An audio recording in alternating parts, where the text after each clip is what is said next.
We have Teun Dekker. Teun J. Dekker is Professor of Liberal Arts and Sciences Education at University College Maastricht, where he teaches courses on the intersection of the social sciences and the humanities, including history of political thought and distributive justice in contemporary political philosophy. We call it DJ. You can DJ? He conducts theoretical and philosophical research concerning the nature of liberal arts education in the European context, as well as its social, political, and educational significance. He also seeks to spread public awareness of liberal arts education among the general public in the educational sector and in the labor market, both in the Netherlands and in Europe. He did his bachelor's degree at University College Utrecht with a double major in social sciences and humanities. He went on to do his master's degree and doctorate in political theory at St. Antony's College, Oxford University. He has worked as senior policy advisor in the higher education quality team at the Dutch Ministry of Education, Culture and Sciences. Oh, that's a mouthful. Yeah, full up business. And between 2011 and 2018, he was Vice Dean of Academic Affairs at University College Maastricht. His recent publications include The 7 Democratic Virtues of Liberal Education, Liberal Arts Education, Systemic Opportunities and Educational Possibilities, Lessons from the Netherlands, The Headaches and Joys of an Open Curriculum in What is Liberal Education and What Could It Be? European Students on Their Liberal Arts Education. We have copies of those outside if you want to take them. Drawing on a current research project, today he will be talking to us of the art of democratic conversations and how a liberal arts and sciences education can help us in preparing for such conversations in a lecture titled Liberal Learning and the Art of Democratic Conversation. Please join me in welcoming Teun Dekker. Carrying on the wonderful tradition of these conferences, this is now, I believe, the 4th one, and it's so important for students in liberal arts and sciences programs to know that they share a great deal of common experience with fellow students all across Europe. Because oftentimes when you study liberal arts, you can feel a little bit isolated, and these rites of community really serve to remind us, like all good teaching does, to remind us of what it is that we're doing and why it matters. And what I'd like to do for you today is to, well, issue a reminder of one of the things that liberal education is for, and that it does supremely well, with the hope that we can explain to others why, well, they should do more of that stuff as well. Because surely, as Cardinal Newman once pointed out, if a practical end must be assigned to any educational program, it is the raising of good members of society. And in a context of a democratic system of governance, that means that we must also train citizens. We must teach people how to be participants in the democratic process, so that that democratic process can work very well. And it's not going very well with democracy in Europe, right? If I look around me, I see a great deal of populism, a great deal of people being disrespectful of the democratic process, which translates into the most unfriendly and unpleasant and low-quality debates. I mean, have you seen political debates recently? It's always about making the other people look bad, and if you look at the Brexit debates in the House of Commons, my God, this is fun, this is amusing, but this is also about making other people look stupid and explaining why what other people think is correct is dumb and why they are incapable and incompetent. And as a result of that miserable and low-quality political debate, we also see that democracies are less and less able to make big decisions. Certainly compromise is becoming rarer and rarer, and even when there are compromises or decisions, they don't enjoy very much legitimacy. Because every political party generally says, well, for now we have to accept this, but the moment we get in power, we're going to get rid of all of that. And that worries me greatly, because if that is how our democratic system functions, then I wonder if it can deal with the great challenges that we face. The challenge of taking action against global warming, the challenge of sustaining the welfare state into the future, and all the many difficult challenges that our societies face. And if democracy cannot deal with those problems, then I worry about its future. We should never forget that democracy is a very rare thing, both in terms of history and in terms of geography. At this point, only 40% of people in the world live in a fully functioning democracy, and the number has been going down for the past 8 years. So how do we do that? How do we save democracy? How do we make it work better so that it can indeed solve the problems and deal with the challenges that we face? Well, to understand that, we have to think a little bit about how we can model democracy. And one way of doing that is by thinking of democracy as a conversation. Because what is the essence of democracy is that different people, multiple people living together in a community, enter into an exchange of viewpoints and reasons and perspectives.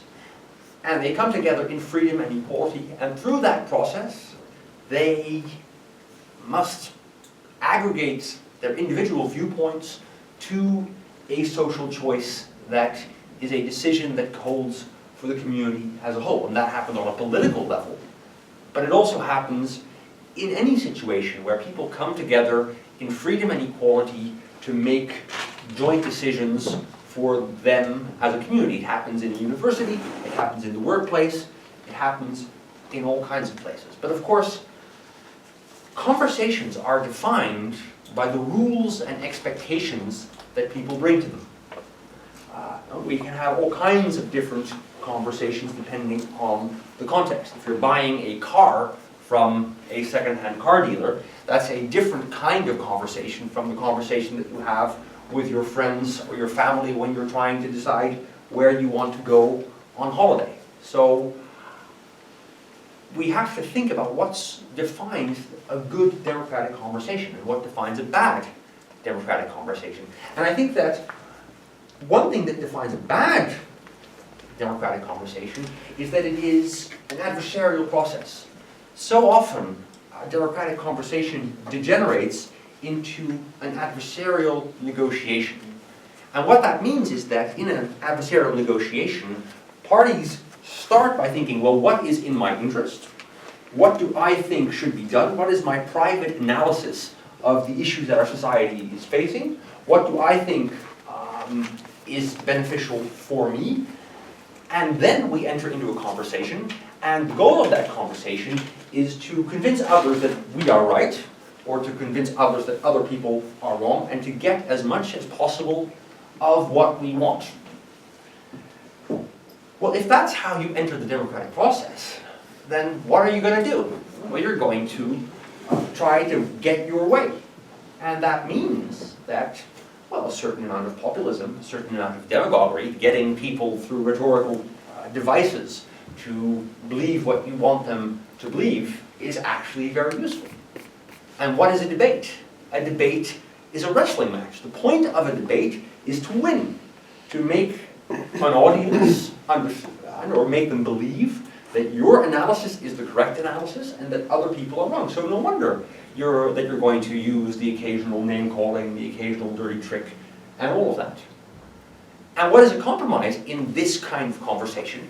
Well, it's a negotiated betrayal of your interest. You know, you realize that you can't get all of you want, so you settle for half, and everybody gets a little bit of what they want, and not everything they want. And well, that may be the best that you could have under certain conditions, but it's not something that you will wholeheartedly agree with.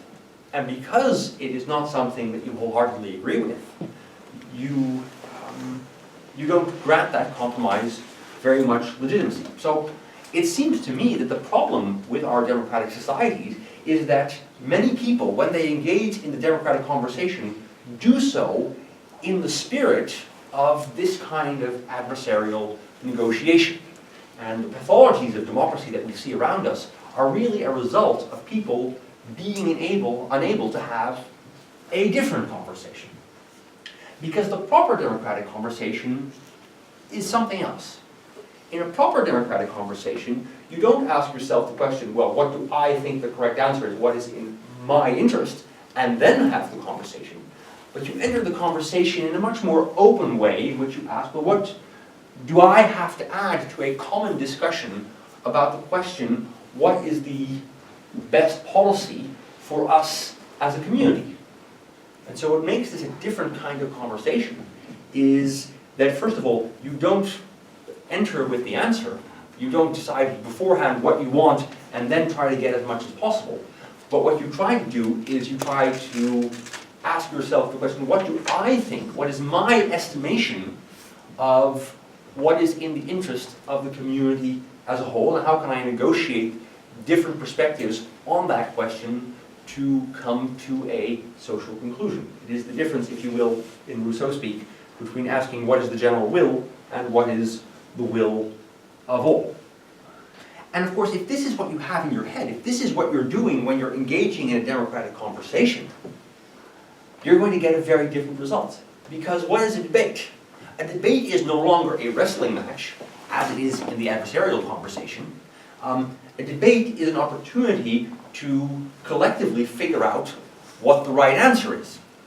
And so if that's your motivation, you're not going to engage in dirty tricks and populism. You're not going to make other people look bad, because other people have a piece to add to solving the puzzle. And what is a compromise now? Well, it is not a negotiated defeat of your self-interest.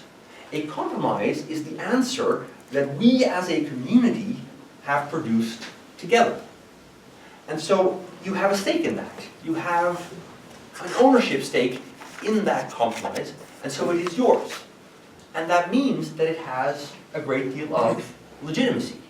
You're not going to abandon it the moment that is possible, because it is a decision that you yourself have participated in and that you endorse. And so we really need in our society to have more people to be able to have that democratic conversation.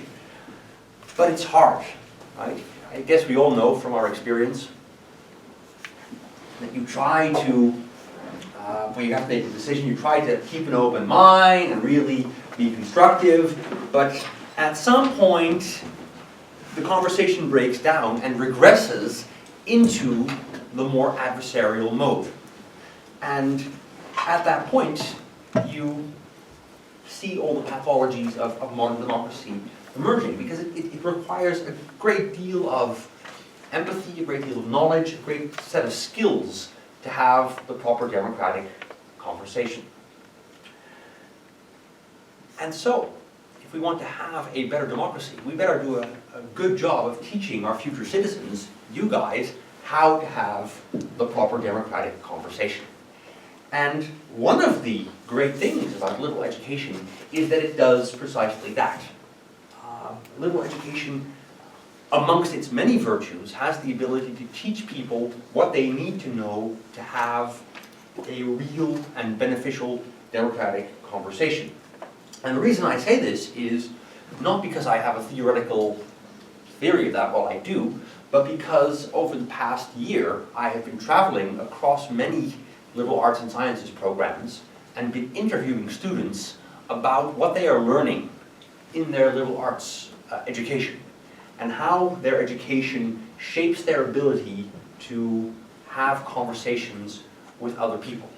And what I'd like to do today is to present to you some of the things that they have told me. And I've defined 6 traits, 6 things that students report they get from their liberal education, and that I think enable them to have the democratic conversation that we so desperately need. And the first of these things is epistemic humility. Because the first thing you need to realize in order to have a proper democratic conversation is that you don't have all the answers before you enter into the discussion. Because if you enter the discussion believing that you have the unequivocally correct solution, well, then you're not going to have an open discussion. You're going to try to convince others of your perspectives. You must be epistemically humble. And as one student who I spoke to put it, you have to leave the egocentric way of viewing the universe, which is so difficult, because I have to not see myself to be the center of the galaxy. Looking at things from different angles, realizing that the world is perhaps a lot more complex thing than you thought, that the very notion of truth can be questioned, that there are a lot of different perspectives. Now, this realization is often felt to be a painful process. It leaves you, in a sense, lost. As one student pointed out, I think you'll find this one recognizable, before I came to the Liberal Arts and Sciences program, I had very, very many opinions and views on what I thought to be right and wrong. Now, after 2 years, I rarely have any opinions at all about anything, because I just question it all. And that makes me feel lost oftentimes, because it's easier and it feels more stable to have opinions. Now when I discuss politics with friends from years ago, and they know me as the one who's very opinionated, and all I can say is, well, I cannot make any statements about it, because I don't have an opinion. That doesn't feel very good, but I think it's still a process, and I think it will give me a very valuable result in the end.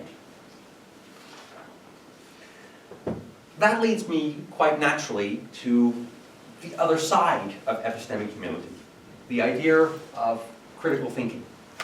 Because while you shouldn't enter a democratic conversation with an unshakable conviction about the best course of action, you shouldn't be impressed by other people's claims about having found the ultimate truth either.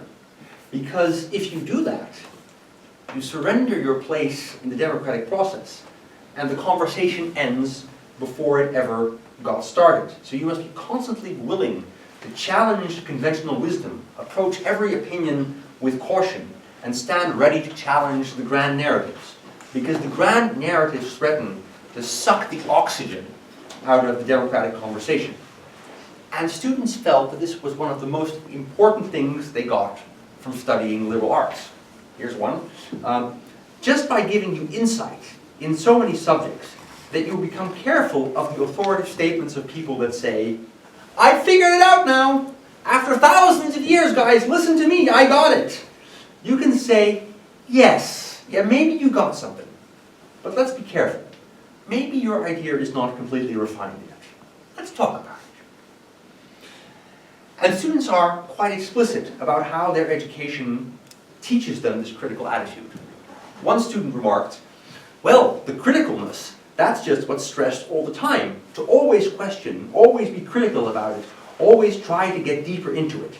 In most of my classes we have the different literatures and we compare them and we can see the contradictions that they have and still the vital points that they make. So just be very reflective of liberal arts and to question that.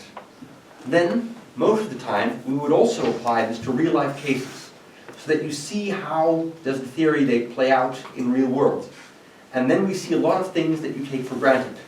When you question them, then you might see the different perspectives to it. Number 3, sense of self. You see, while a proper democratic conversation requires you to be open to different perspectives and to not uncritically accept grand narratives, it needs some content to get someplace. Individuals have to make a contribution from their own understanding of the world and their own expertise. And so they must have a deeply held identity, values and interests that they bring as input into the democratic conversation. And that means that they have to develop a sense of self, an understanding of who they are and what they believe to be true, if only in a provisional and negotiable sense. And many of the students I spoke to recognized that this is something that liberal arts education contributes to. I asked one student who told me that liberal education is for students who want more from their education, what the more was. And he said, personality is more. Maybe by personality I mean getting into a relationship with yourself and then being able to find a place in society from where you can add and also question this place. Nevertheless, students recognize that this is a difficult thing and that this is a stressful process, and that's oftentimes studying liberal arts is stressful precisely for this reason. One student remarked, "Personal development is knowing your limits. By knowing your limits and going to your limits, you can actually get to the core of who you are. If you go to your limit, you can see that your true moral character is revealed. It is under circumstances of stress that you are most yourself." I think that liberal arts and sciences concepts and education can really push people to moments of personal stress, or academic stress, or social stress. It really shapes people in one direction or another, which I think is good. But even though this is a stressful process, there's an amazing prize at the end of it. You get a deeply sense of ownership of your studies. One student pointed out, ownership. This is my work. I designed this. This is my personal curriculum. No one else has this curriculum, and I decided to do exactly this. There's no one telling me, oh, you should have done this, or you should have done that, or that one. No, I am the one who can now, at the end of my studies, say this. Of course, a real constructive democratic conversation also requires a sense of the other, the fourth aspect of how liberal arts benefits democracy. You have to understand the position of other people with different backgrounds and perspectives. In part, that is because you need to understand how different choices and courses of actions affect people in different ways. But it's also intrinsically enriching, as so many liberal arts and sciences students claimed. One said, "A good person is someone who tries to see beyond his or her own horizons." And for example, that entails empathy. That entails that I not only consider knowledge as being measured in numbers, it allows me to really see who is that person who I am talking to in this specific moment, and what is important to him or her. Because that's what we get taught 3 years throughout this curriculum. There are so many different persons, and they all want something different from the program. And that is why I think that makes you a good person, seeing who is there. And one of the things that students felt was most valuable about their educational experience is how it exposed them to the different perspectives, and how that gave them a sense of others. And it's quite integral to their education. One student explained when I talked about this, how does liberal arts and sciences teach you that? Right, that's the model.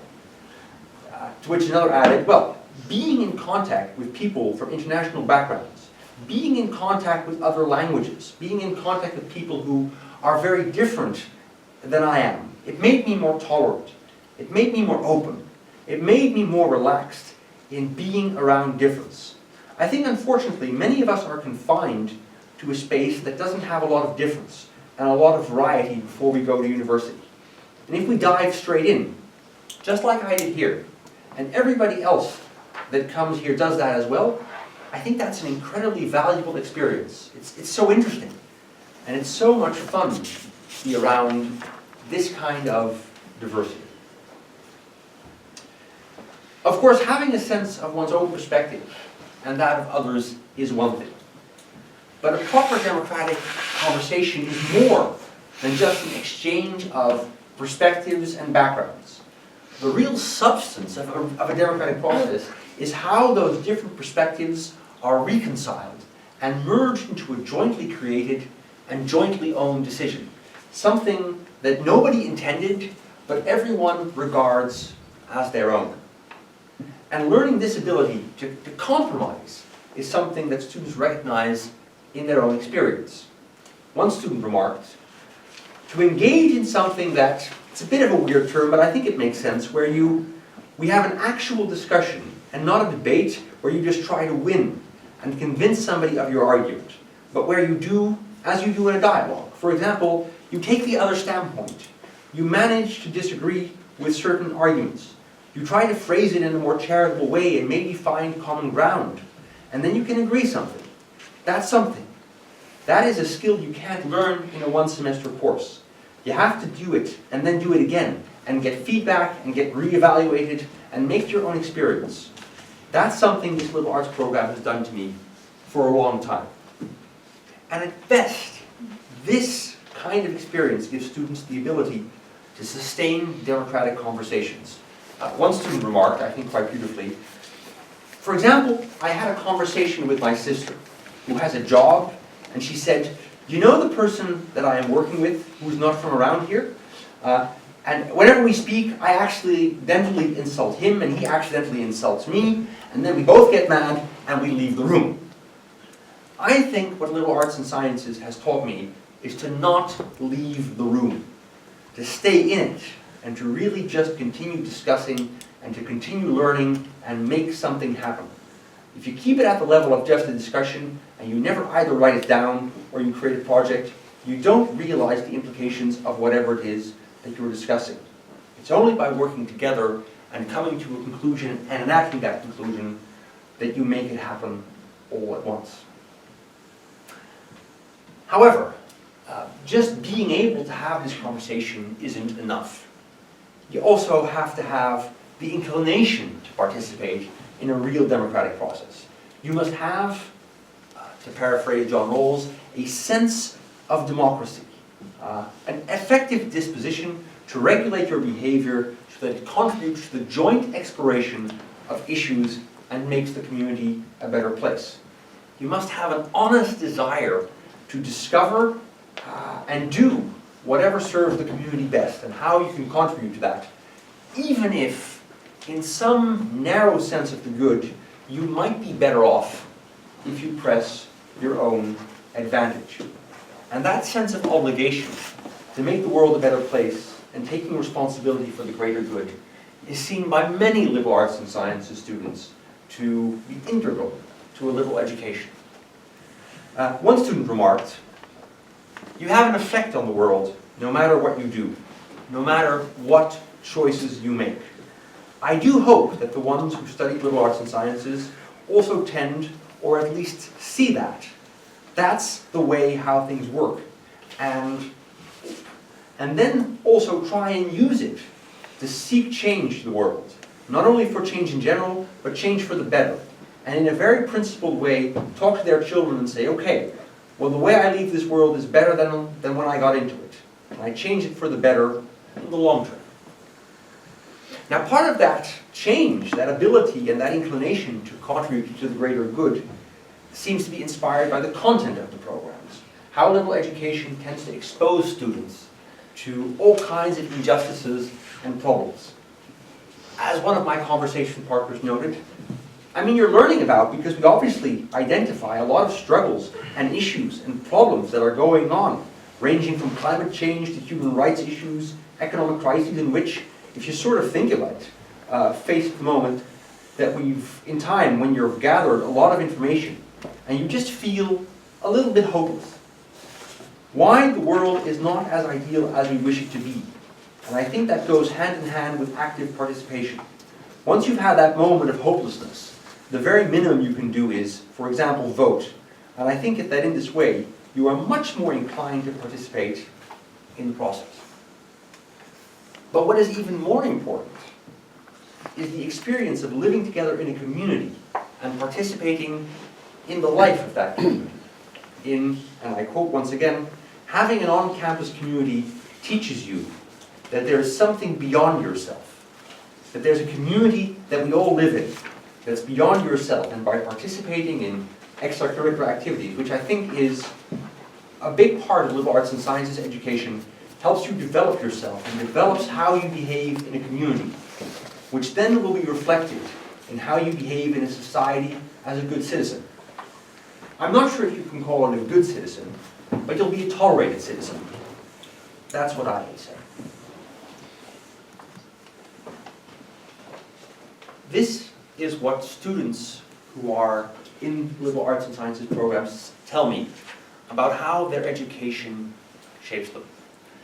And of course, the evidence that I've presented to you today is unsystematic, because I haven't talked to people who didn't study liberal arts and sciences, so I can't make a comparison. Moreover, you can ask the question whether liberal arts and sciences students makes people able to participate in good democratic conversations, or whether people who are good at participating in democratic conversations end up studying liberal arts and sciences. And so methodologically, there's limited weight that can be placed on these conclusions. But if nothing else, these voices, and I hope that these voices that I've quoted to you are recognizable, that these are things that you too think your education is giving you. And to give us the vocabulary to explain to ourselves, but also to others, why the education that we enjoy matters. Why it is an amazing thing for society to give young people, the future citizens, who will have to make democracy a reality in the future and make it work in the face of climate change and security and all the other problems that we are facing. But this kind of education gives students the ability to have the kind of democratic exchanges that we need to make democracy realize its full potential. And in that way, sustain this way of life that is so dear to us.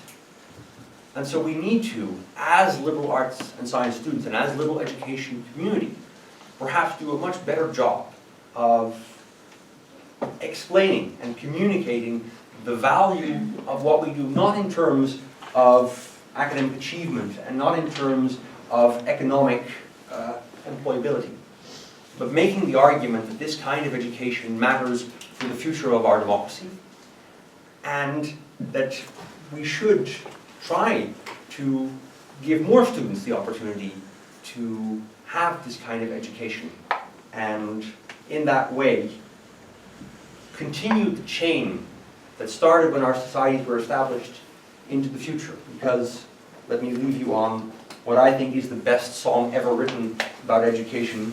Even sometimes children will listen. What do we leave to our kids when we're dead?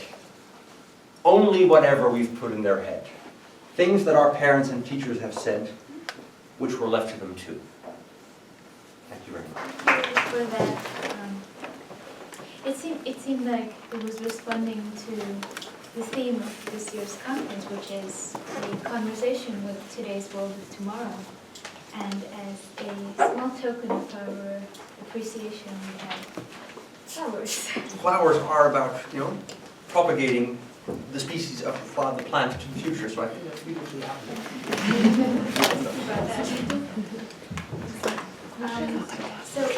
For the sake of time, we will be keeping the questions for after the second keynote. I don't have to, I'm going to leave at 3:15, so if you want to do a few questions. Yeah, okay. Please. I have two questions or comments. So, firstly, you talked about democracy and populism, and you put populism kind of in the side of like very negative things, right? Populism. And I agree, there are many ways of populism that are destructive to democracy. If we talk about demagogues, if we talk about sophistry, as the ancients would have called them. But I think there's also ways of populism that we would need, especially in Germany maybe right now. Someone, a politician who seems like a human, not like a robot. Yes. And people who stand with the people. People who are sincere, maybe like Bernie Sanders, I mean. Of course. Maybe we can compare that. And I think it's dangerous to put populism, as also media always does, put populism in this like corner of being destructive, and I think it's very important to acknowledge that maybe we need right now people that are with the people. Yes, absolutely. And of course, what is at stake here is the meaning of the word populism. And because I had limited time, I could not define populism because it is a bit of a stretchable term. What I mean by populism is people who have one way of looking at the world and seek to impose that way upon others. What I think of as populism is people who are unwilling to enter into a discussion with other people to understand their perspective. And so in that context, I'm referring to people, well, should I name names? Probably not, but people who have one mode of acting in the world, one way of looking at the world, and who want to apply that to everything without having an interest in how that affects other people. Yeah, but I think we can, I mean, this is a very narrow definition, Yes. since Bernie Sanders and Trump stand on the opposite sides, and Bernie Sanders is very willing to listen to so many things where Trump is not. But I agree, you have limited time, so it's difficult. My second question was, there was a talk about like this community that you build with on-campus students, and I think that's very true. I experienced that here in BCB. The only problem is often the cost of that. I don't know how it's in most schools, but here it's so incredibly expensive. The price is way above the market price. You can't live here during the summer. Yeah. During winter, it's difficult. I mean, it's just so expensive, and Berlin is already expensive, but these prices are incomparable. And I think that opens up also the broader question of affordability. I know that in Maastricht or in Utrecht there's also each one college that is more expensive. BCB is incredibly expensive also compared to the Dutch schools, so many people just can't simply afford to go to these schools, and then when you have also these high on-campus fees, it's just impossible for so many people. And I think that's so unfortunate because I believe in this system. Absolutely, and so the question we have to ask is, what are we as a society willing to invest in the future of democracy? Because it's fascinating to me that if you talk to government officials about investing in employability or in technological progress or in those kinds of things, the money is they're anxious to put money in that. As a society, we are unwilling to invest in our citizens' ability to have democratic conversations as is fostered by more communal forms of education. And that is indeed a social issue. So one of the things that I really like doing by giving these kinds of talks, and of course here we're basically preaching to the choir, but why I want to emphasize and give you really the tools to make these arguments is that we want to convince our society, and we need to convince our society that this is something that should be invested in. And yeah, put the money there. And so that it isn't as expensive. It reminds me a bit, I watched the documentary yesterday about, they gave music to elderly people who had Alzheimer, and it instantly helped to bring back their memories, but it was 40 euros per iPod or something, and the institutions just didn't want to give the money, and it's kind of similar, right? Instead of giving to society all these pills and instant drugs that all the corporations benefit from, you could just rebuild the system of education. Yes, but I hope that, because that's the hard question here, right? If it is expensive, should we not have it at all? And I think that that's a bad argument as well. I mean, I'm here. Well, there you go, right? But hopefully we can use the experience that we have as people who can afford this and make a demonstration of its value so that other people will say, actually, maybe that is something that should be done at public universities as well. What is the next step of this strategy of demonstrating the value?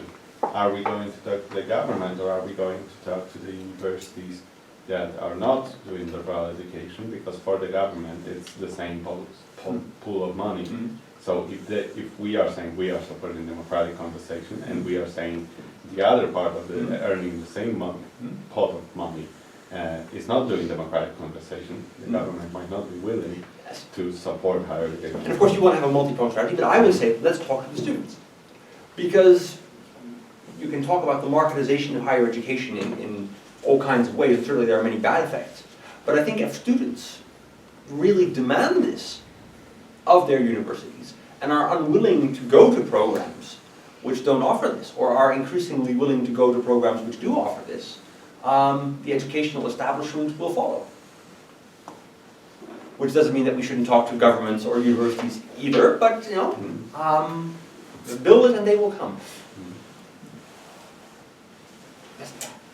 I have another question, back to the beginning of your talk. You were juxtaposing like these adversarial conversations, more of this, I don't know, open-ended togetherness spirit.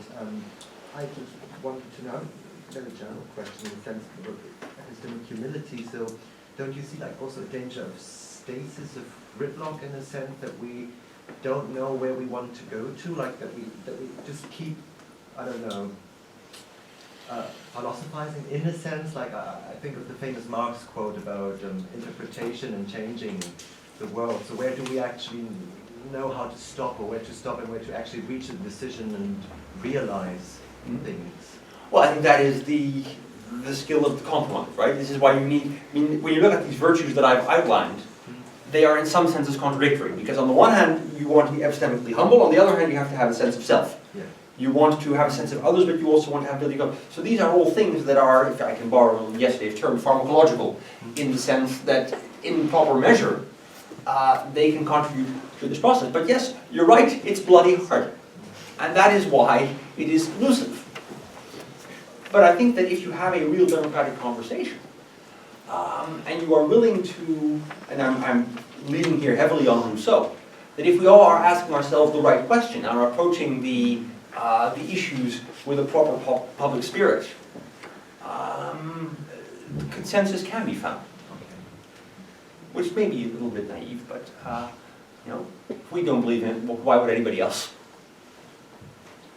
I think for the sake of time, we need to move on to the next speaker. So let me present our second concluding keynote speaker for today, Samuel Abram. Samuel Abram is president of Bratislava International School of Liberal Arts and the managing director of ECOLAS. He studied comparative politics and political philosophy in Canada. In 1990, he helped to establish the first political science department in Slovakia at Comenius University in Bratislava. In 1996, he founded the Society for Higher Learning, an institution which provided grants and supplementary education for gifted university students in Slovakia. Since 1996, he publishes and edits journal Kritika in Context, published in English and Slovak. In 1999, he became a member of Executive Board and currently is a member of the Advisory Board as well as Board of Trustees of Liaison, an internet journal of European cultural magazines. During 1996 to 2001, he was the representative in Slovakia of the Foundation Project on Ethnic Relations, based in Princeton, USA, specializing in interethnic conflicts. He is co-founder and managing director of ECOLAS, European Consortium of Liberal Arts and Sciences. In 2006, he founded Bratislava International School of Liberal Arts, where he serves as a professor and rector. His research interests include post-communist transformation, political analysis of society in Slovakia, political philosophy and political ideologies, politics in Central Europe, relations between Slovakia and the EU. In a talk titled 20 Years After Bologna, BA Still in Crisis, Dr. Abraham invites us to reflect on the potential of a bachelor degree. In the context of the division of university degrees into MA and BA at the Bologna Declaration, which allowed the return of liberal arts in Europe, Dr. Abraham proposes the liberal arts model of education as potentially rescuing the BA model at European universities. He also invites us to have a conversation about it. Apologies for that. He will also be sharing his space with Hannah Bunt, is that right? Yeah, sure. Okay. Who is a first-year arts and sciences student at University College London. Along with Dr. Abraham, she will be introducing us to the new ECOLAS Student Liaison Network. The Liaison Network will serve as a working group of various interesting suggestions and plans expressed during the conference in order to facilitate conversation and inspire liberal arts and sciences students with opportunities within the context of liberal education. She will also be going around and posing questions for podcasts, I was told. Please join me in welcoming Dr. Abraham and Hannah. I would make my biography much shorter if I knew that it would be read out, so, because I know that we are pressed for time. And the talk that I would share with Hannah is rather mundane, almost boring, about the crisis of bachelor degree in Europe. And as always, at these kind of conferences, I got inspired by yesterday's lecture by Tracy Colony. And I would start with that, actually, and then I would move to things that I was preparing, because I was not sure how much I would overlap with what you just heard from my friend Teun Dekker. Well, the lecture was on Nietzsche and liberal arts education. It turned as a debate about technology, technology as a false hope, and then some students said that it should be something that we should not downgrade so much. But the key question of that relation was how the future will be inspired by Nietzsche. And you know, it is very bad to ask philosophers about future. They're very good, very bad advisor. They are very good advisor about describing and advising about the past. As the whole talk about Nietzsche was, that he demolished everything, undermined the monumental, antiquarian, and have a critical. So he wanted to see the past differently. But the future, these are the worst thing to ask a philosopher. And rightly so, Tracy was quite reluctant to answer any of your questions when you were asking, well, what would happen? Because he knows that we don't have the answers. How could we?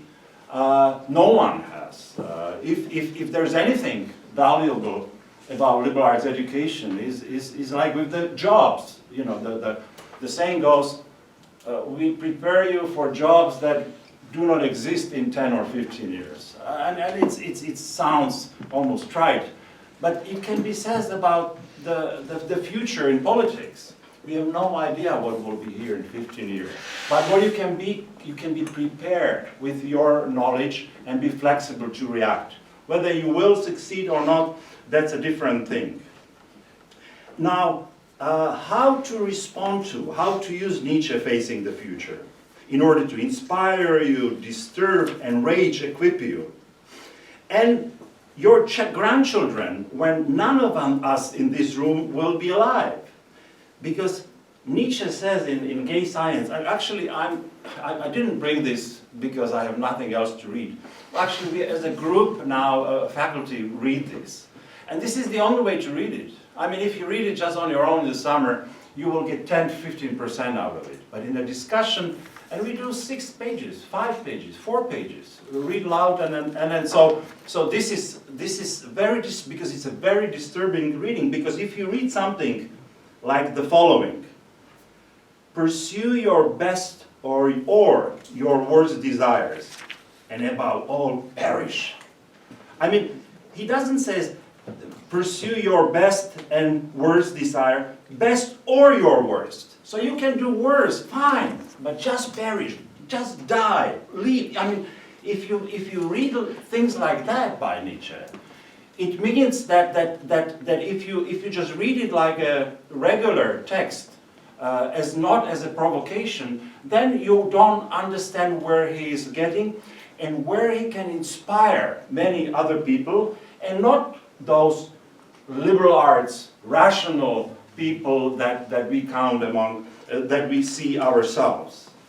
Now, Tracy was saying that the way to the future is that humility, and Teun mentioned a very similar thing today, that merge Hegel and Nietzsche, deep future. Those who were not here, I'm sorry, but it was a very good lecture, and it had 2 very different parts, so very well connected, but separate. and what he concluded was to curate the futurity of the future in order to take care of life itself. Now, this is what I heard, and my reaction is, reading Nietzsche, that it's not us who are going to be inspired. By the way, you know, it's like with Nazi Germans. They said we are the successor of ancient Greeks, not the French who are or pragmatic Americans. We, the Germans, with our knowledge of ancient Greek and Latin. And then, you know, first thing when Germany conquered Greece, Hitler flew over Acropolis. And he saw it. This is us. We are finally giving meaning to that decadent nonsense of Western philosophy. So you can actually read Nietzsche in a radical way.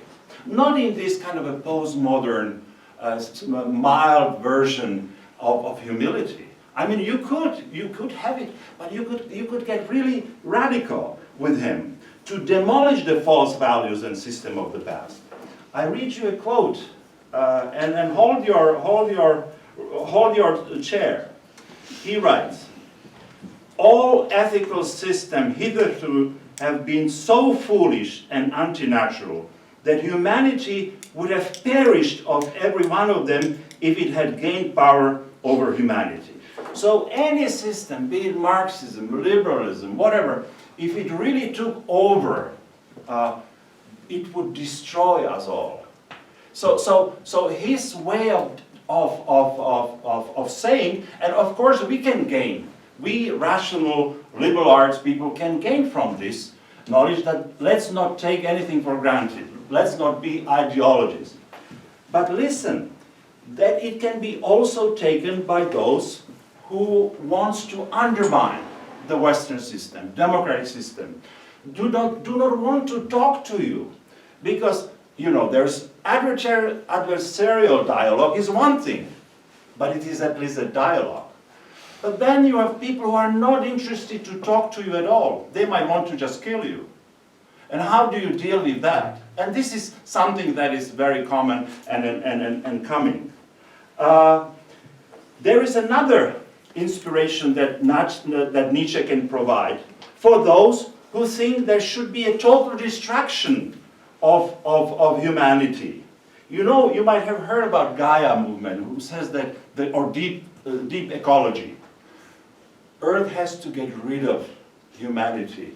Well, we can discuss that, but there are some who say that you know, you cannot actually, the Earth cannot survive with human beings, with this technological development going on, and it would be better to get rid of it. Now, if they read some parts, not Nietzsche as the entire work, some parts, and you know, Nietzsche doesn't provide a comprehensive philosophy.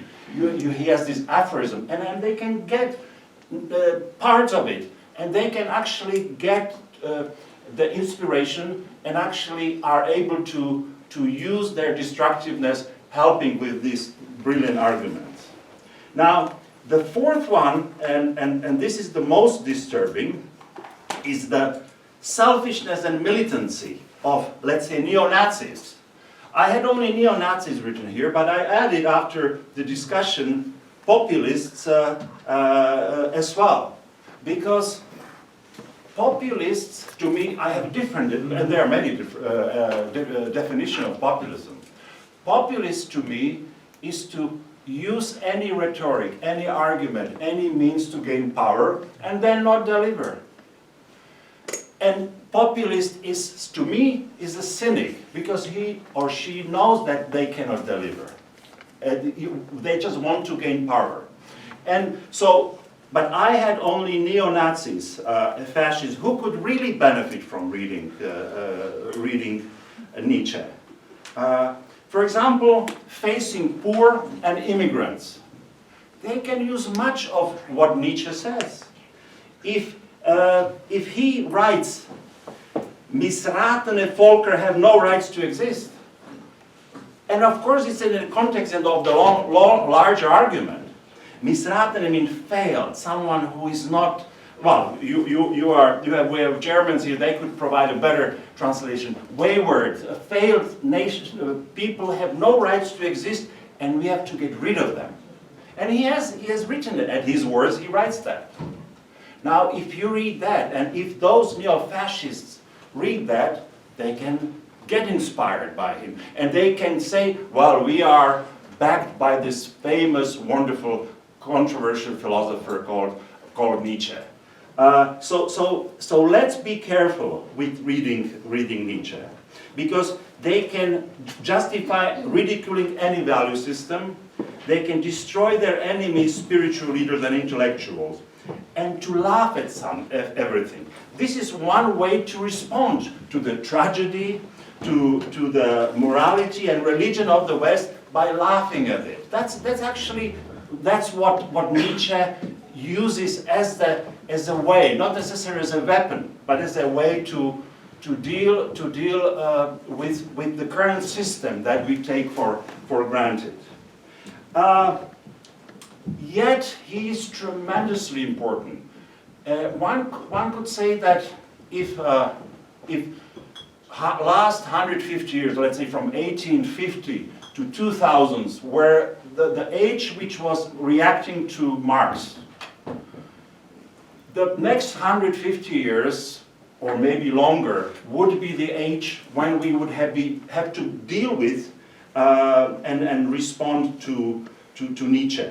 And interestingly enough, although they were not contemporary, Nietzsche never mentioned Marx. They just half a generation older, maybe one generation older, but Nietzsche, it's like a different world. And yet, the time is coming. It's like Mahler's symphonies when he says, well, oh, it's not time for you to understand, it's for the future.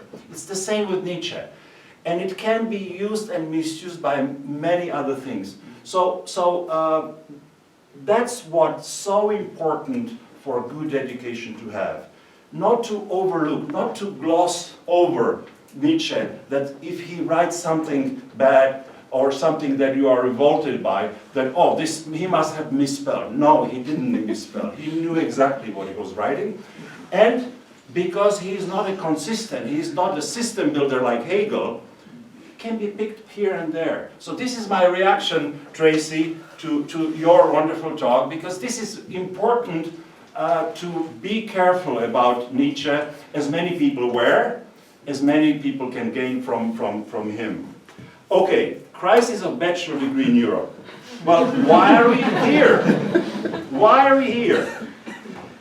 And I go down to Bologna, downstairs to the cellars of Bologna, where the Ministry of Education 20 years ago were talking about the new declaration, Bologna Declaration. And at the end of the discussion, someone suggested, apparently, I have our former Minister of Education, Mr. Tachnik, told me, he was there, he signed it. How come they divided BA and MA? Well, at the end, someone mentioned it. They said, listen, well, let's divide the degrees so our children or our young people can go and do master in the United States. Because otherwise, before it was a 5-year studies except in England, on the continent. So this inclusion was at the end was quite controversial. Some people, why should we do this? Why should we emulate Americans in everything? You know, this is total nonsense. Let's keep it like that. That little thing has allowed that we are here. That Europe, not only European Union actually, many other countries, including Russia, Turkey, and so on, who adhered to the Bologna Declaration, because Bologna Declaration was mainly about the credits. So you can go and have an Erasmus somewhere and travel around, and they had more than 2 million of students travel around. Some people call it student tourism or intellectual tourism, but this is the most successful thing that Bologna process claims to have. But to us, it is the division into the into the BA and MA. Now, unfortunately, it was mechanically divided, and it stayed like that in great majority of all universities. Departments, there are still in Europe 1,500 departments, programs. Not departments, programs. 1,500, imagine. That the 18-year-old comes to choose a program, and they have to choose from 1,500. The chance that they choose wrongly, badly, is very high. Finding out something else, what exists, 2 years later or a year later, it's too late to start again. So this is the problem in most state universities. One of the greatest issues, that the greatest decision an 18-year-old, 19-year-old makes, has to make about about the lottery, basically. Unless you have right way, unless you know what you want to study. And my experience is going around high school in Slovakia, it's never more than 10% who know who are certain what to study. And plus, the key thing to make the bachelor degree meaningful is of course the three elements that we know that what liberal arts education is. The choice that you can develop what you are majoring gradually, the size of the class, and the quality of the teaching. These are the three elements. Now, if you have a bachelor degree where there are several thousand students, well, of course, size is gone, and teaching is one-way lecturing. So we know that state university, not having choice, having lectures, and having big, large university is actually a betrayal of the potential of young people. Why?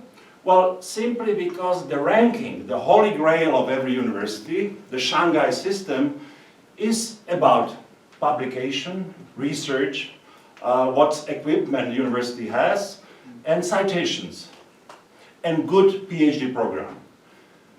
The bachelor degree, the way what students learn at bachelor degree is totally insignificant in those ranking systems, including the famous Shanghai system.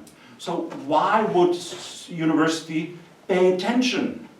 Why would they invest to this when the most money the state provides them is for the good PhD program, good labs, getting professor with great publications, best Nobel Prize winners? So that's what would rank them higher in the Shanghai system.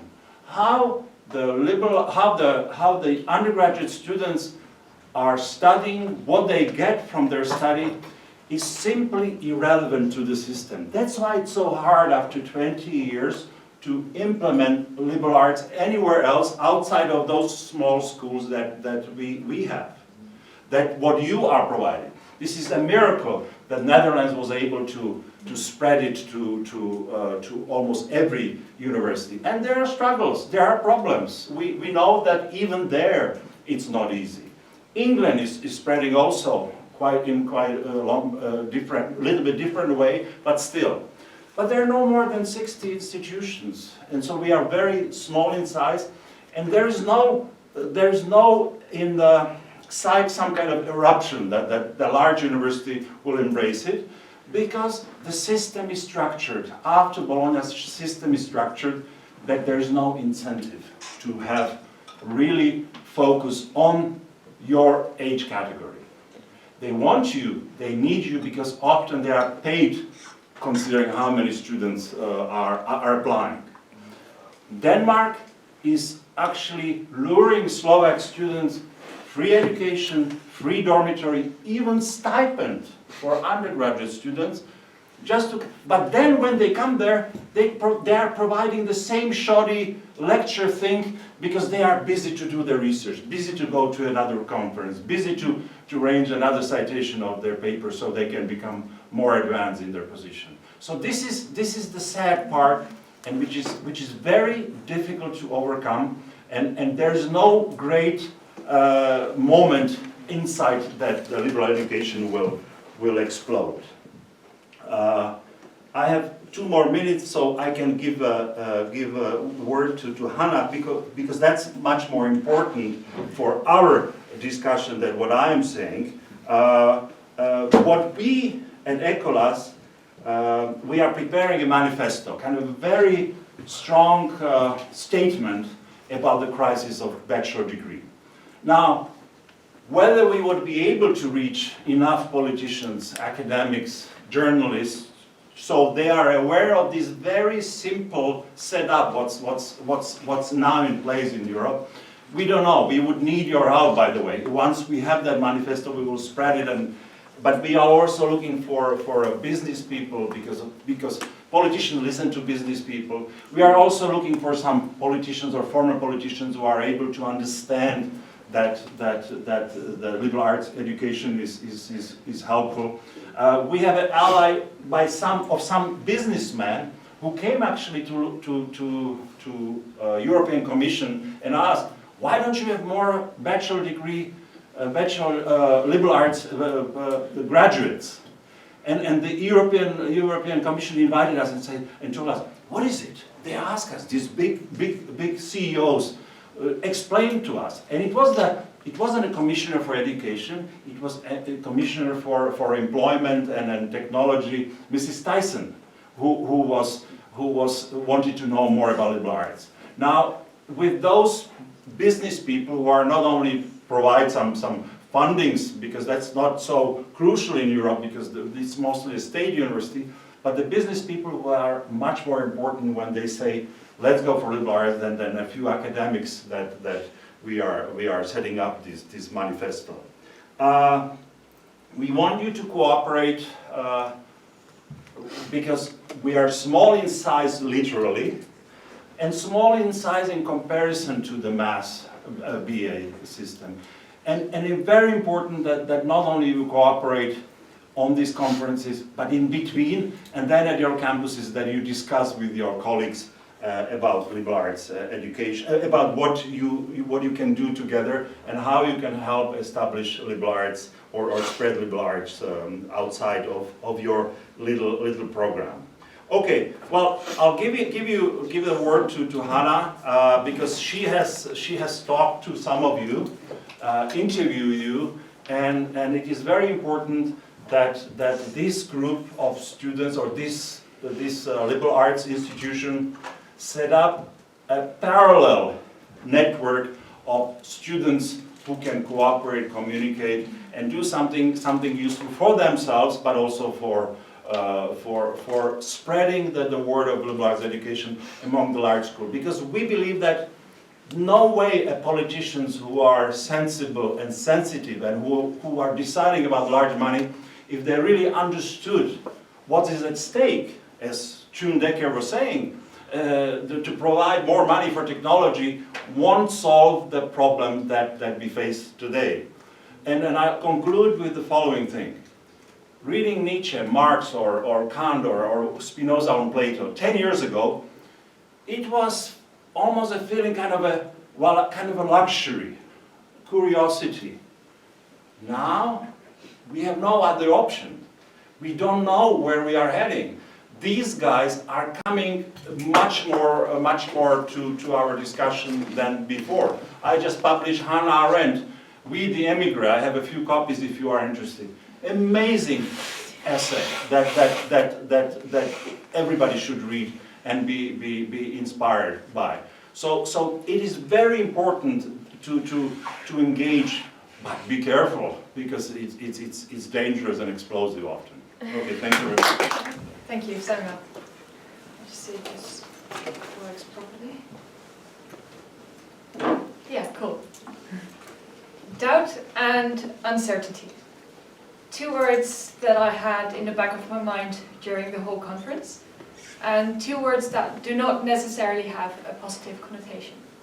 And two words that you maybe would not initially think of when we just have discussed the future of liberal education. Here at the LES conference in Berlin, we have discussed in great depth what liberal education is and what it isn't. What is liberal education? To me, it is a lot of doubt and uncertainty. Doubt and uncertainty about what I am doing, why I am doing it, and where it's bringing me. Because where is this degree bringing us? We don't know yet. And at the same time, probably no single student knows that, and I think it's kind of beautiful. Personally, I think that my liberal education degree is pretty cool, and I could ramble on and on about what I think is so awesome about my degree, and I suspect I'm not the only one. I'm not starting my talk with doubt and uncertainty because I absolutely love expressing my feelings of vulnerability out here on stage, but because I suspect that I'm not the only one.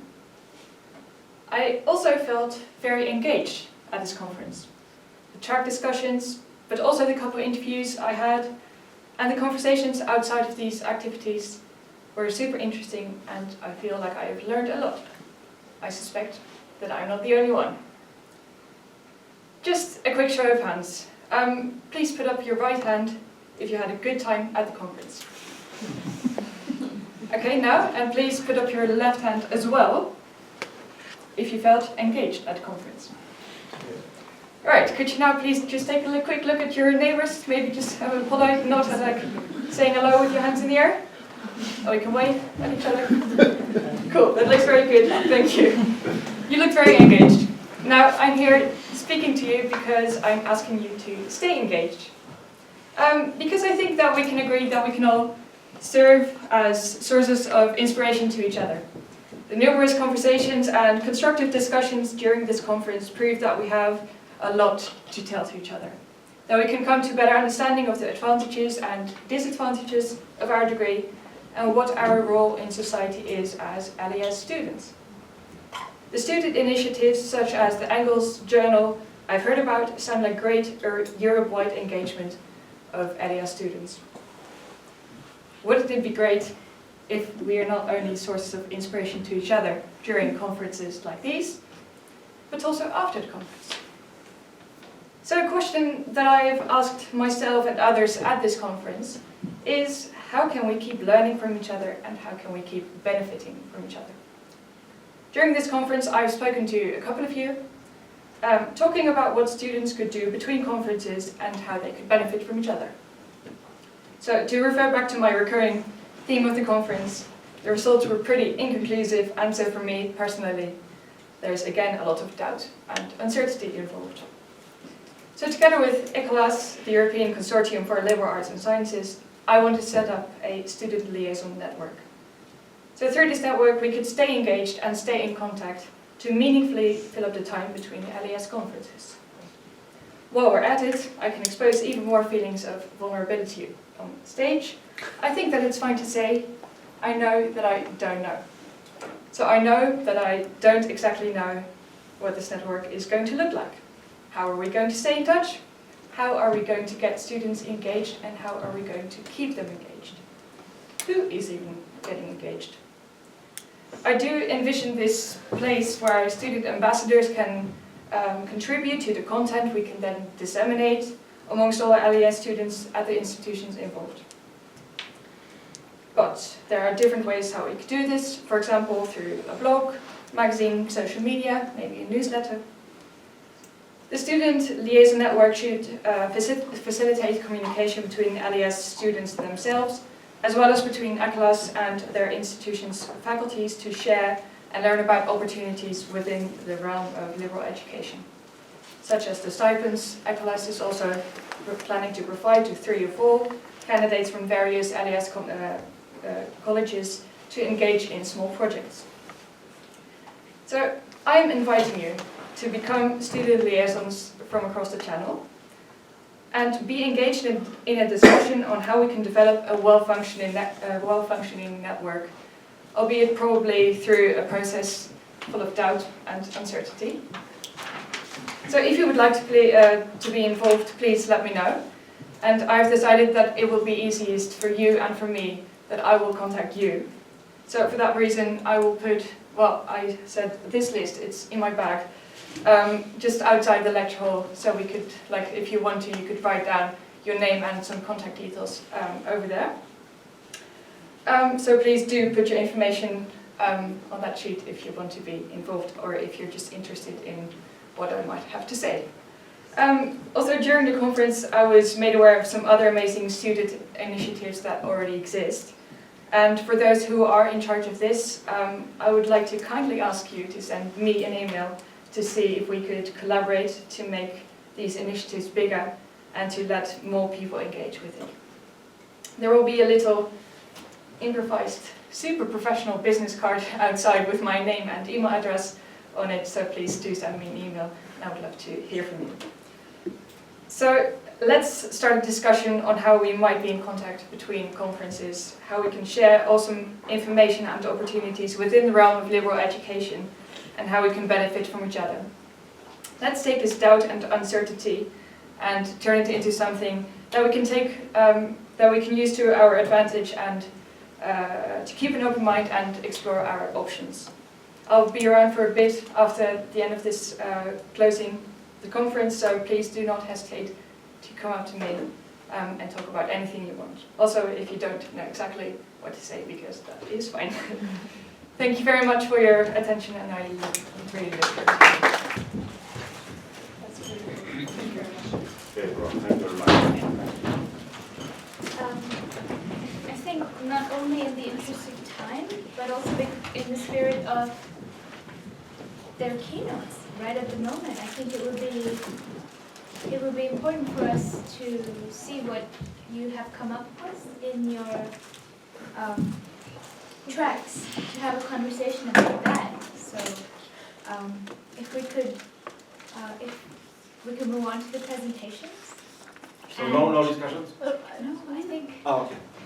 if we can do that. I mean, it's important to discuss.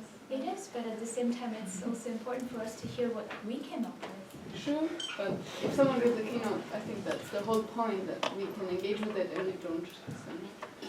But that's. We could, if we're sticking around for, we're going to have a short reception right after the presentations. We could. Absolutely. I mean, I know that you are pressed for time, and I really want to. We also want to hear what you have the discussion. I was part of one. It was brilliant, so I'm sure there will be more. But this is what Hannah said, and we just met with Hannah at this conference. She applied first-year students at University College London to this, and then we set it up impromptu, ad hoc. And it's really, you are at starting of this, so please get in touch with Hannah or me at the reception or afterwards, and we could do something, because it's crucial. It's like if every conference, that's why I don't go to conferences, but because on Monday you don't know what was happening during that wonderful conference. And this is to overcome that. So there will be a next year conference of students, but why to just do the hiring of students for the next year conference? Why not to be engaged and actually have a discussion next year as a result of many of the conversation and things that have been done in between. So, thank you. In our carefully planned conference program, we hope that this will come across, that this is a conversation about today's world of tomorrow. And now, again, I will make this explicit, that this is a conversation about today's world of tomorrow and across the tracks and the question of liberal education. So I think it would be good to see the kind of contributions that we have come up with to present to each other and have a conversation about. So which track should we start?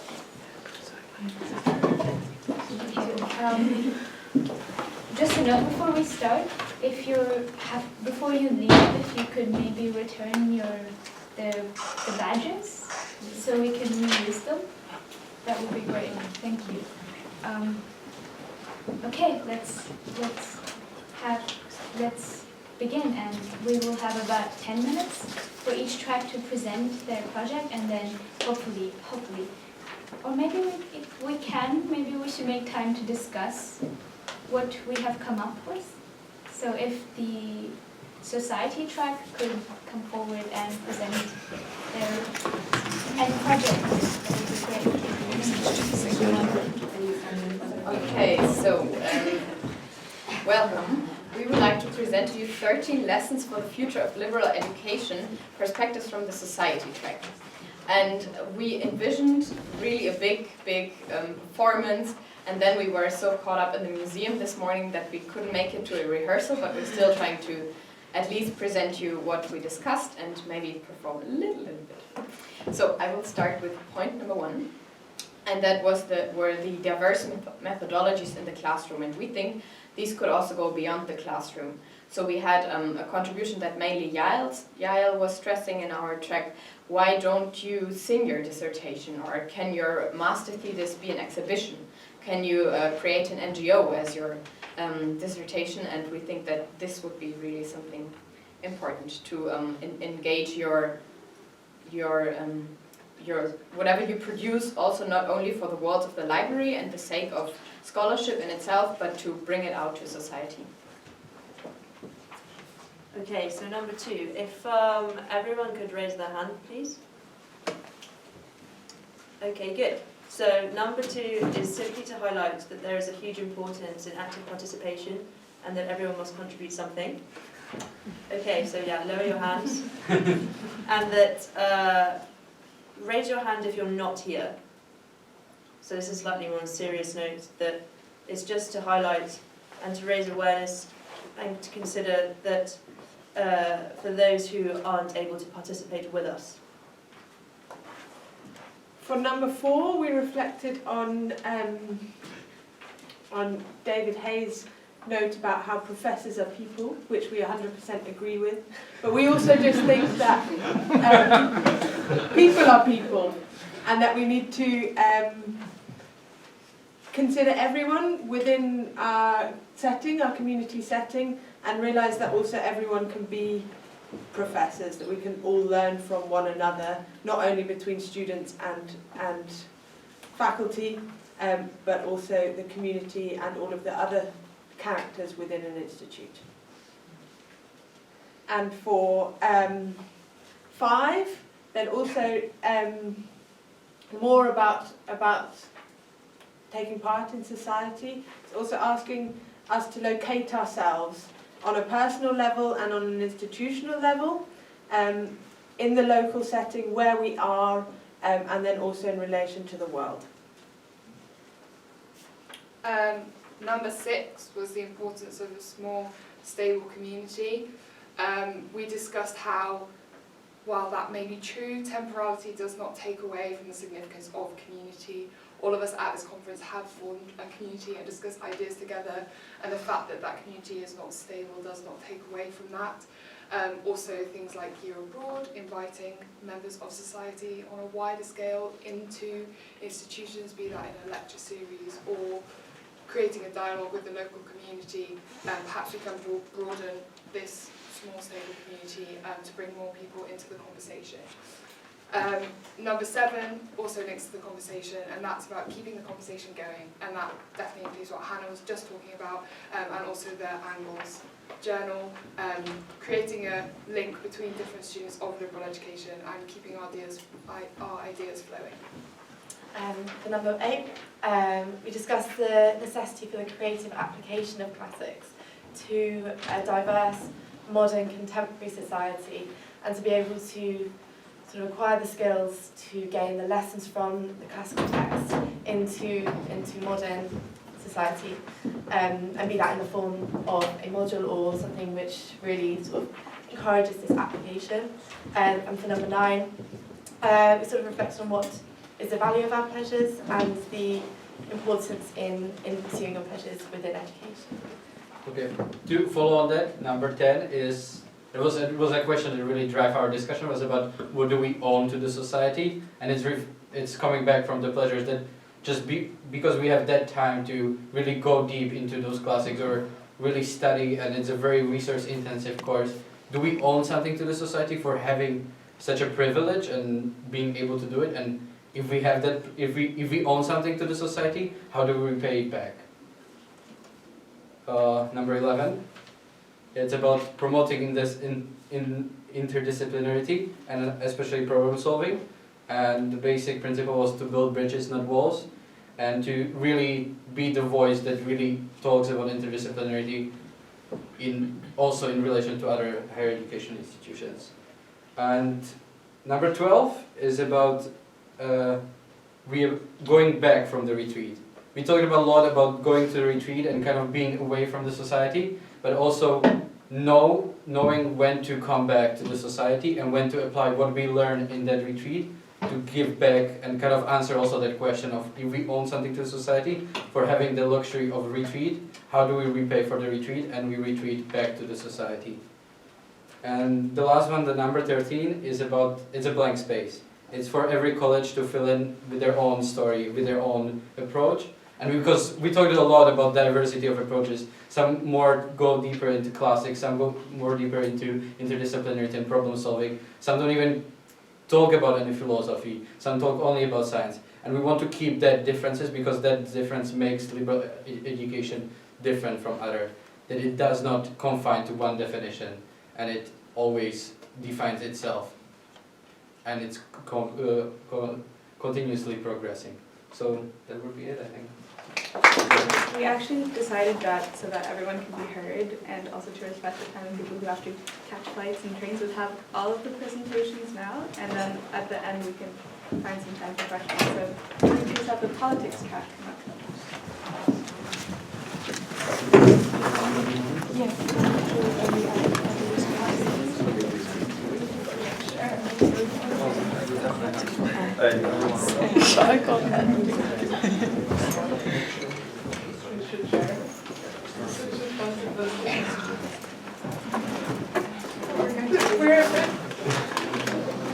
not as many people as we used to be, so there's some loss here. Yeah, maybe you could start with maybe we should introduce what we did. We wrote something of a manifesto to the future of liberal education, and we started with a quote. Do you want to read the quote? Hope has two beautiful daughters. Their names are anger and courage. Anger at the way things are, and courage to see that they do not remain the way they are. Augustine. Yeah, I can, yeah. So the question we decided to answer is, why do we need liberal education in the future in the relation to the sphere of politics?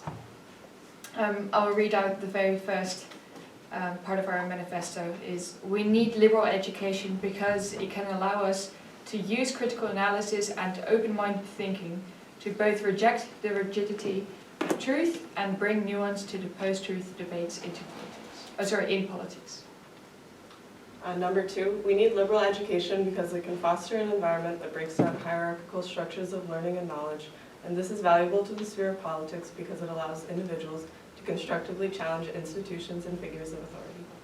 Number 3, we need liberal education because it can show us the political dimension of what we are learning and can connect subjects that are seemingly unrelated to politics and to the political. Number 4, we need liberal education because it can give students the skills to become engaged and reflective citizens, as it builds the understanding that the social-political environment is dynamic and must be constantly transformed by actors in society. Number 5, we need liberal education because it enables and encourages interdisciplinarity and inclusive thought in a way that strives to do justice to the complex problems of today and of the future. Given its mission, which has been described in the above points, liberal education has become the target of political repression. We need liberal education because of the kind of academic freedom it allows for and must work to protect this freedom. This was basically the conclusion of the many discussions we had. We had really deep discussions, and I do think that these 6 points quite well reflect what we have all discussed. How do we share these? Like, do we share all of these things in the end? Like, I think it would be nice for people to be able to read. Yeah, we will be drawing up a report, and so if you want to send it to us, we can publish it. Yeah, okay.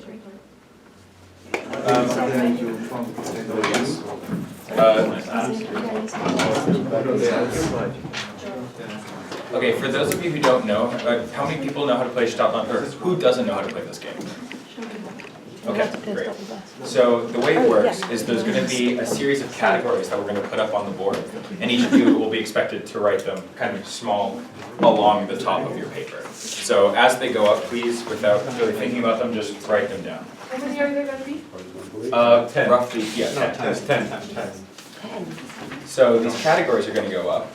You don't really need to think about them much. What's going to happen is we're going to randomly generate one letter of the alphabet. Upon us saying the letter of the alphabet, each of you will have 1.5 minutes to fill in for each category one word that comes to mind immediately that starts with this word. So, starts with this word. So it's V, good animals, of course something like a vulture or something. But what you want to do is just think of something as fast as you can, and the answer doesn't really matter. Our idea is we're going to have categories that kind of drift from good animals, just kind of start the kind of subjective nature, the kind of relational type of thinking that this game demands. But each of these will be somehow related to technology, which is our goal.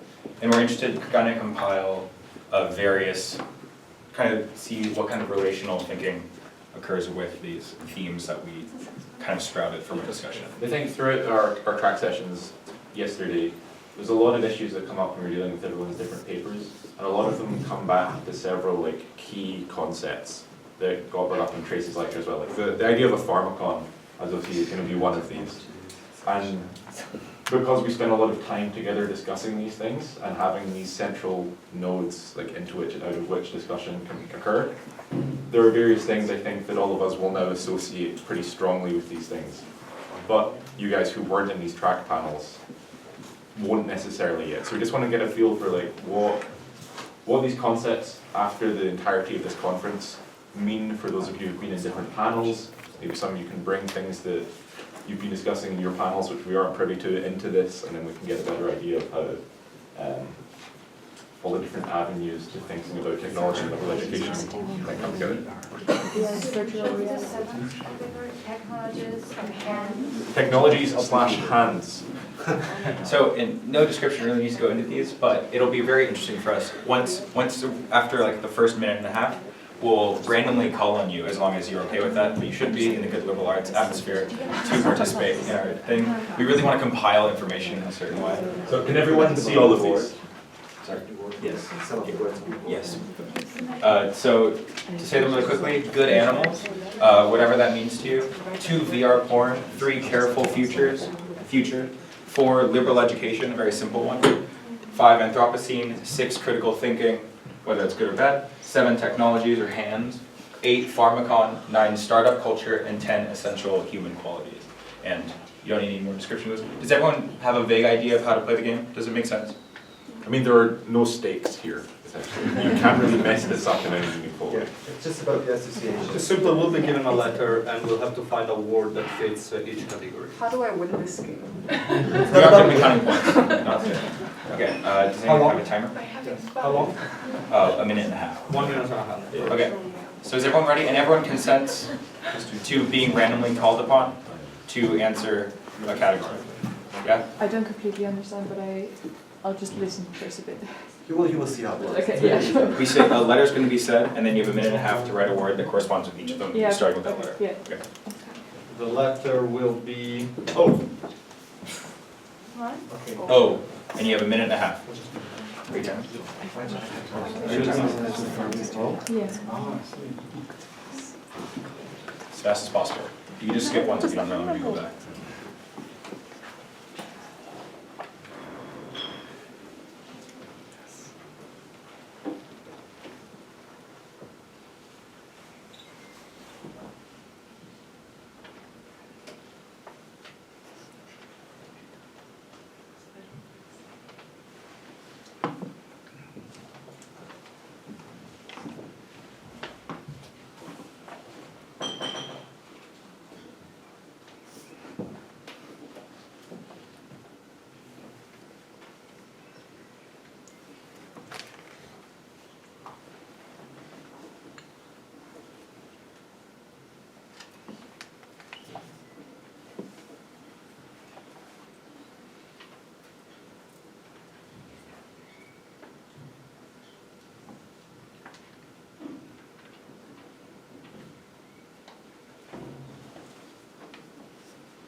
Seconds left.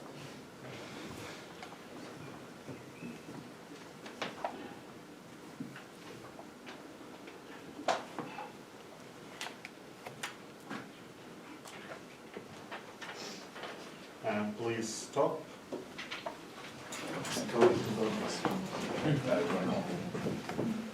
Alright, so for good animals, what did you write down? Yeah. Yes. I wish were octopus. That's a great animal. That is an incredibly good animal. Just one for each one. Okay, Rapid. porn, what did you write down? Oops. What'd you write? Oops. For futures, 3 careful futures. What did you say? 3. I don't have it. Do you have one? You have one? Optimism. Fantastic. The liberal education, Lizzie. Open-mindedness. Fantastic. Perfect. And Anthropocene. What about you? I didn't put one, but then I did also discover that you could maybe put open for all of the categories. Okay, fine. In the spirit of liberal education, Yeah. certainly can. Yeah, open. But maybe pick another one. Claire, anthropocene? Ozone. Critical thinking, what did you write? Oblivious. I have no idea why. Technologies in hands. What you? I don't know. What did you write? Open-ended. Yeah, Pharmacon. I didn't have one for Pharmacon. Osmond. Oh, You didn't write these down, did you, Osman? optimism, I guess. I've had that one. You can't use the same one. Mila, what'd you say? Oh, orthopedic. Alright. Startup culture. Ruth. Overrated. That's double points. Essential qualities of humans. I've got observation. You're a phenomenologist. We have time for one more? Would anyone like to do one more? Now that we know how this works. Can I ask, what is Pharmacon? Pharmacon is something that is both a cure and a remedy. Okay. So something that requires a care to mediate between the two. Sure. Okay, one more round. Let's do the letter D. No. Yeah.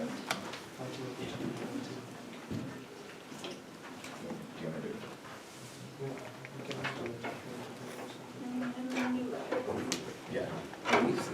It's nice to compile. D. What are you gonna do here?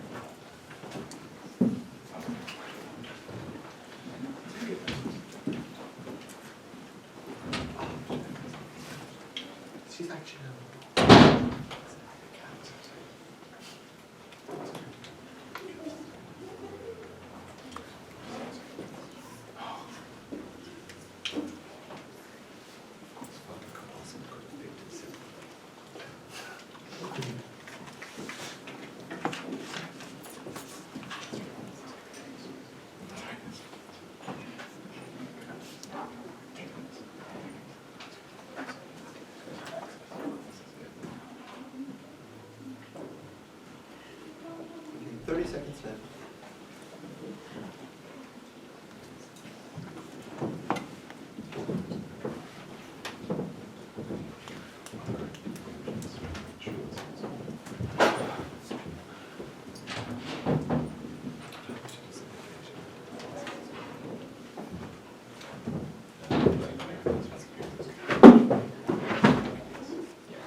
Sorry, please put down your pen. Do you want to call some? No, okay. Good animals. What do you have? Donkey. Oh, good animal. VR porn. Dimension. Oops, dimension. Margaret, careful futures.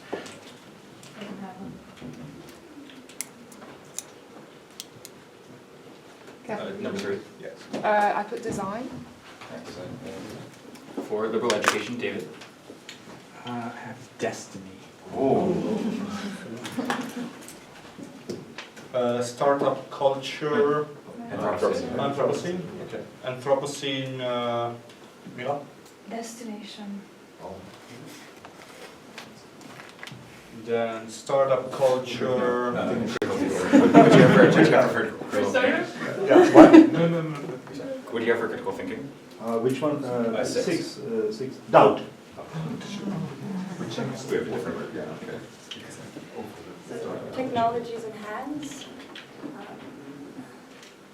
What did you have?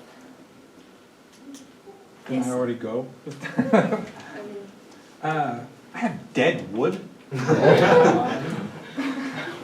don't ask. Pharmacon? Andy? Yeah. Or Pharmacon? Double. Startup culture? Osmali? Damnation. Damnation, okay. Overrated. Overrated damnation. Essential qualities of the human. Had dialogue. We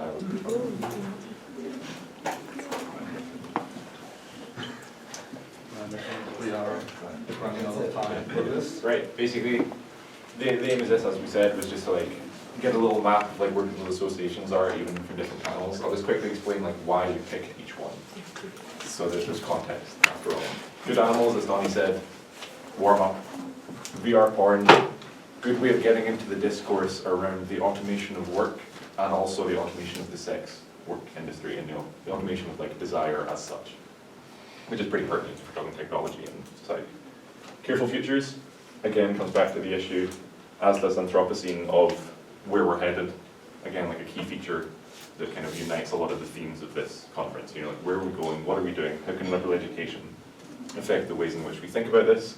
And care seems to be like a pretty important point. Liberal education, fairly self-explanatory, I hope.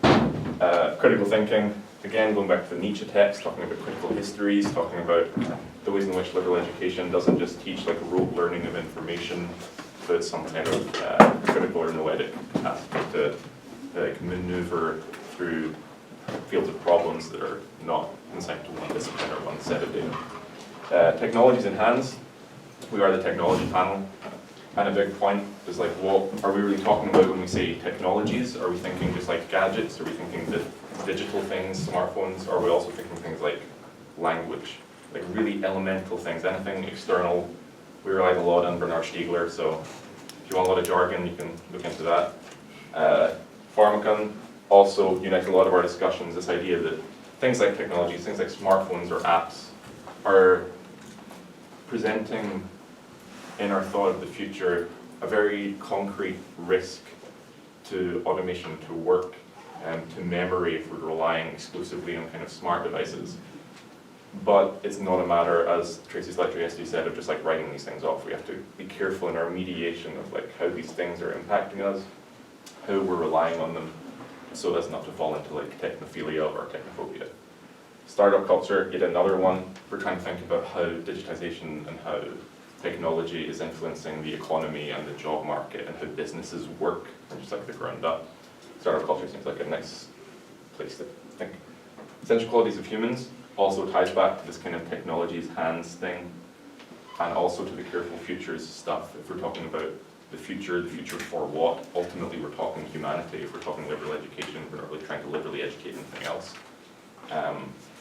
But then you have to face the question of like, well, what are we talking about? What is it that's human in this that we're trying to nourish or trying to facilitate the development of? If we say the education of the whole person, what is the whole person? What is the human as such that is trying to get through? I hope you enjoyed the little association here.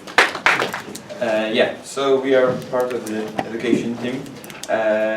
In general, our topic seems to be quite easy because, yeah, we were at the Liberal Education Student Conference and our track was to discuss education. So it seems quite well combined, these two topics, education and liberal education. But when we started discussing it during 4 track sessions, it appeared that it's not so easy, and we had a lot of problems, mostly problems with definitions, with characteristic features, yeah, mostly with everything. But finally, we managed to reach some final conclusions, and maybe that's your turn. Yeah, okay, right. So, to give you some context of what we did, over the whole 4 days.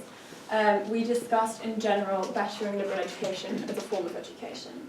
And we discussed all 7 of our papers, as we all did. And we had free writing sessions. That's spelled incorrectly, sorry.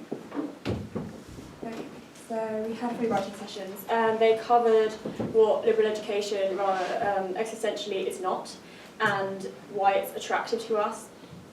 And what the most likely future is as an outcome of liberal education, and what that means compared to what is actually a desirable future for education. So, as Mikhail was saying, we looked at the variations. We came to the understanding that using the word differences between educations was actually quite problematic. So we looked at the variations and what we perceived those to be between our different courses. were differences in structures. For example, as was previously mentioned in other tracks, some people use PBL, some people, which is problem-based learning, some people don't use that, they have a more book-based way of getting a liberal education. We also looked at cultural traditions, so for example, different cultures approach a liberal education in different ways, such as culture in the Middle East or in India would have a different conception of liberal education as we do it in Europe, which in and of itself has variations, but yeah. We also looked at pedagogies as modes of delivery of content, and whether it was student-based or cat-based, whether it was student-based or whether it was lecturer disseminating information to particular individuals. Curricula, we all have different curriculums. Some people have a lot of focus on philosophy, as previously mentioned by you, and some people don't really focus on philosophy at all. So also marketing, because inherently it is, education is an institution and it has to market itself to students in order to get them to engage with their programs, and they have different strategies of doing that. And demographics we thought was another important variation, because that influences the types of discussions that you can have. So people from different places bring different perspectives. However, we then asked ourselves what we actually value in terms of our education. And we realised that these variations really aren't what makes liberal education liberal education. Maybe just to say one word in the meantime. So because variations were so big, some different traditions, everything, that we in one moment weren't even sure if we have one common, if we say something, anything about liberal education as such, if there's really anything that combines us, that makes us studying mostly, at least partially the same. So we decided to ask ourselves about the values, about our motivations. Thank you. Okay, so what we valued, we came up with, was that, firstly, it's a disruption. Liberal education is a disruption, and it's an intervention for the traditional ways of thinking about things. And we like that. We like that it challenged givens, that we weren't just accepting previous modes that were introduced in education to further ourselves, because we were asking ourselves, what can we do differently? Another thing was developing a sense of personhood, which comes from this questioning, because it forces us to employ these not just in the academic setting, but outside into wider society. So it's something that we can generalise into our lives, and we take it personally. So there were 3 things that we also value. These are yours if you want to talk about them in further detail, so I don't misconstrue you. But liberal education provides us with knowledge, and we wanted to outline that so does traditional education. We're not undermining that disciplinary education doesn't do these things, but liberal education does them in different ways. So we acquire knowledge, and that allows us to develop a sense of citizenship and allows us to grow in a way that differs from this traditional education, because it's a model that truly invests in its students to uphold the notion of learning for the sake of learning, but also it doesn't just extend to the individual, it also pushes you to do things further into the future. It's not setting you up to just enjoy learning and then not be able to function in the society in which you live. And that's why the investment in the individual is so important to us. Also,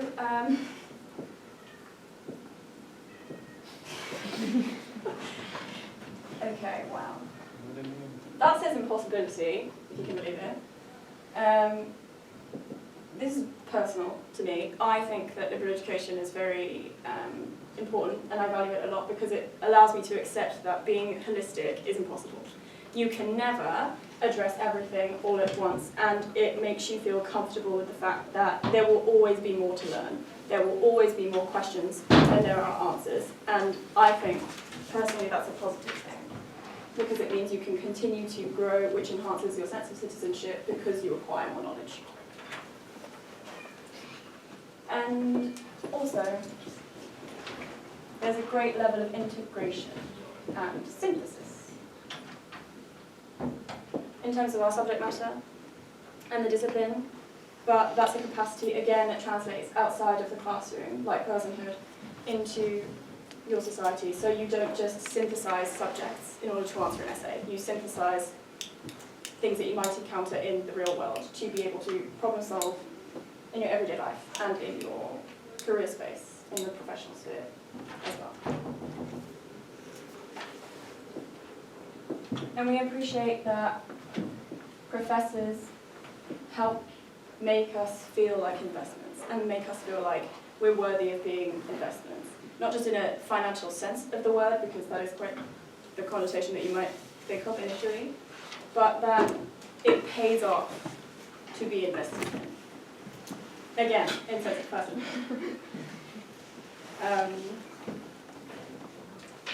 Yeah, and we're made uncomfortable. We like this because if we become comfortable, we become complacent, and you need to be challenged in order to grow. And that is something that liberal education makes you do because of this intervention and disruptive nature of it. And now that we have thoroughly deconstructed the issue into what makes it valuable, we then construct, or reconstruct, I should say. Like Nietzsche, that our futures can hopefully challenge ideologies and paradigms that operate blindly in global society. So we can use our skills to call these things into question, even if they're not necessarily dysfunctional, but maybe just to improve them in a slight kind of a way. And our moderator summarised this in a quote that I would like to share, because I think it's very poignant, in that value comes not from a textbook definition, but from our own desires. And these are our desires. And I think the reason why there is such a miscommunication whenever we try to describe liberal education to anybody outside of liberal education is because we try and describe these variations, these structural things. We say, here are our subjects, here are our programs, and here's why they're better than other people. But at the end of the day, that's not why we value them at all. It's these reasons why we value them, and this is what needs to be communicated if we're able to construct a language where we can talk to other people about liberal education. And in true liberal education fashion, we problematize the fact that this is an end project, because it's not the end.